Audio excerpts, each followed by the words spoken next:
এই ধৈর্যের একটা সীমা আছে। হ্যাঁ, সীমা তো ফের একটা ভাতার আছে, খালি আমারই ভাতার না একটা। আমি কখন ভাতা লিব? মাকে কই যে মাকে বলি গা, মা আমার ভাতার লাগবে। ভাতা লিব মাকে। কারা কাহে ছেলে যে প্রেম করে পালিয়ে যায়, বিয়ে করে সুখী হতে পারবি না, খুবই বেলা কষ্ট হবে। একদম দেখা আমি কত সুখে আছি। তোরা দেখি গেছিল গে মা, ডাকাতে রামতে হচ্ছে, গাছ ভরা দেয় না খো, লকড়িতে জাল দিতে হচ্ছে আমাকে মাকে। কি ভুল কান্ন হবে পারলে বিয়ে করে, ডাকাতে খালি জাল দিতে হচ্ছে, আঁকা জ্বালাতে জানি না। প্রেম করে বিয়ে করলে তো সুখেই থাকে, বাকিটা ইতিহাস। কানের না, তোমার চোখের পানি থেকে আমারও চোখে জল চলে আসছে। তবে দয়া করে একটু লাইক করে দিন ভিডিওটাই। কথা যদি শুনতে তাহলে আগে আগে রাখাতে লকড়ি বাচ্চা দেখ না গে মা।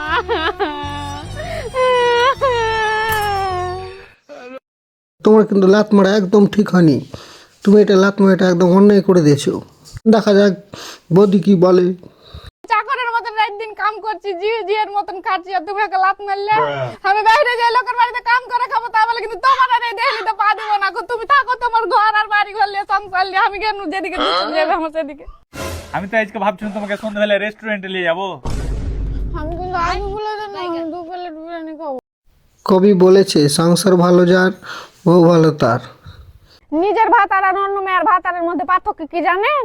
অন্য মেয়ের ভাতার যদি আমার মুখে মুখে দেখে তাহলে নিজেকে তো নায়িকা মনে হয়, আর যদি নিজের ভাতার মুখের দিকে একবার তাকিয়ে দেখে তাহলে তো নিজেকে চোর চোর মনে হয়, কারণ ওই বেটার পকেট মেরে তাহলে ঢ্যাঁস দেখায়।